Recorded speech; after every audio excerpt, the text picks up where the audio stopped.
Hello students, আমি Nitish sir জ্ঞানজ্যোতি coaching সেন্টারের পক্ষ থেকে তোমাদের প্রত্যেককে জানাই আরো একবার স্বাগত। তো স্টুডেন্টস, আজকে আমি তোমাদের সঙ্গে আলোচনা করব নর্থ বেঙ্গল ইউনিভার্সিটি আন্ডারে যে সমস্ত ছাত্রছাত্রী যারা মেজর কোর্স নিয়ে পড়ছো তাদের জন্য আজকে ফোর্থ সেমিস্টারের VSC understanding India last minute suggestion 2026।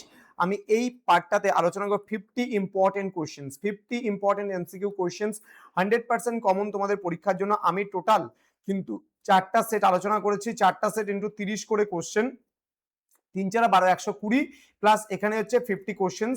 তোমার হচ্ছে টোটাল হলো 170 কোশ্চেন্স এই কয়েকদিনে আলোচনা করলাম। এর মধ্যে থেকে তোমরা কমন পেয়ে যাবে, এতটুকু নিশ্চিন্তে থাকতে পারো। ঠিক আছে?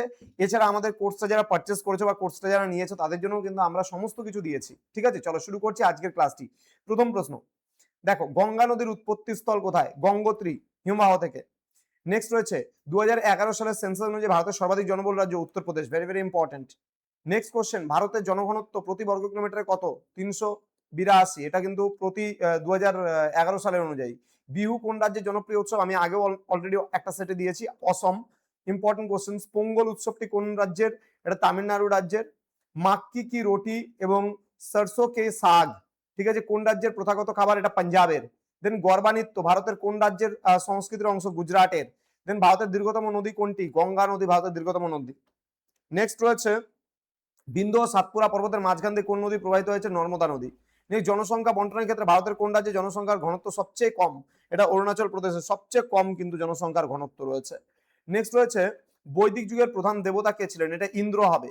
নেক্সট, বৌদ্ধ ধর্মের প্রবর্তক গৌতম বুদ্ধ কোথায় নির্মাণ লাভ করেছিল? বুদ্ধ গয়াতে। যাবে, খুব সুন্দর জায়গা, বিহারে আছে। জৈন ধর্মের 24তম তীর্থঙ্কর এবং শেষ তীর্থঙ্কর কে ছিল? মহাবীর, যিনি হচ্ছে জৈন ধর্মের প্রবর্তক কিন্তু। হ্যাঁ। নেক্সট, ভক্তি আন্দোলনের অন্যতম প্রবর্তক শ্রী চৈতন্যদেব কোন রাজ্যের সাধক ছিলেন? এটা বাংলার কিন্তু। হ্যাঁ।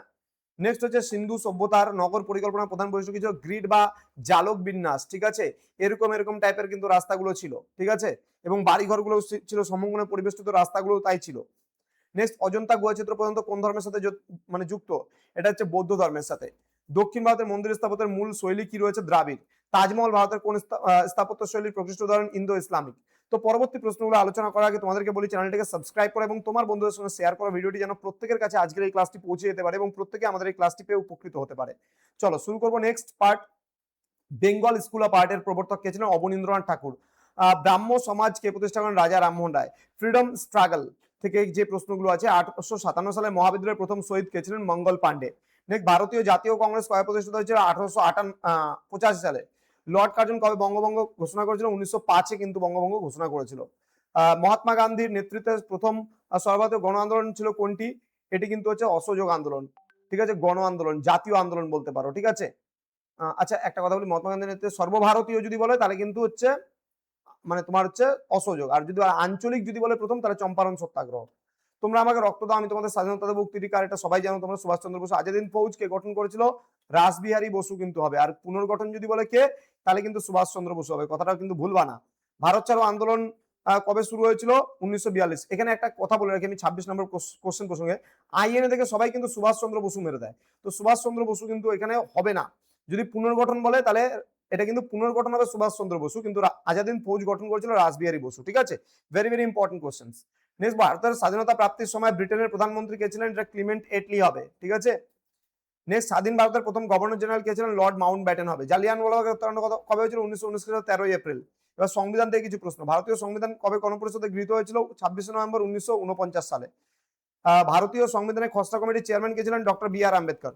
তো পরবর্তী আরো কিছু প্রশ্ন আছে, 18টা প্রশ্ন আলোচনার আগে তোমাদেরকে বলবো, যারা আমাদের অফিসিয়াল নাম্বারটা এখনো পাওনি, 6295916282 নাম্বার অথবা 7076398606 নাম্বারে তোমরা সরাসরি যোগাযোগ করতে পারো। আমাদের এই নাম্বারে যে কোনো সাবজেক্টের নোটস পত্র সমস্ত কিছু পেয়ে যাবে ফোন করলে।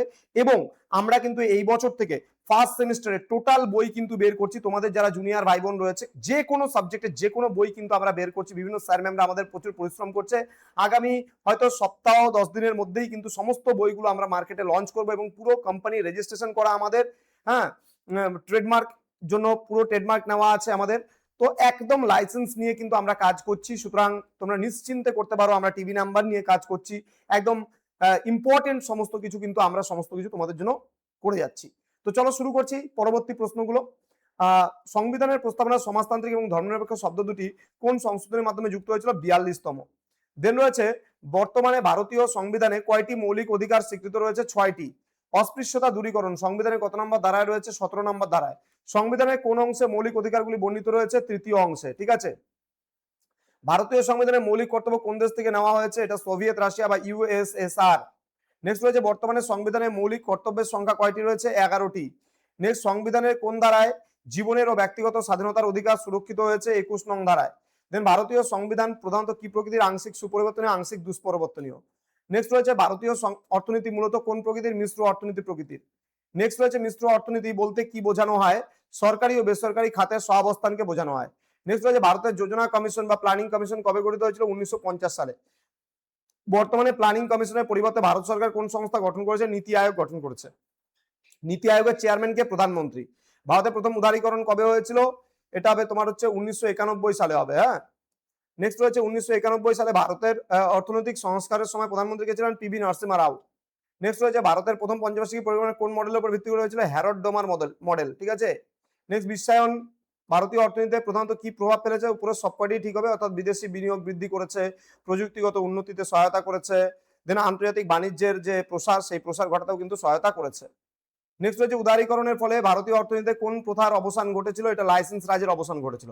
তো স্টুডেন্ট এই হচ্ছে আজকের ক্লাস। যারা এখনো চ্যানেলটিকে সাবস্ক্রাইব করনি, সাবস্ক্রাইব করে পাশে থাকা বেল আইকন অল প্রেস করে দাও, যাতে নেক্সট টাইম থেকে কোনো ভিডিও আপলোড করলে তার নোটিফিকেশন তুমি সবার আগে পেতে পারো।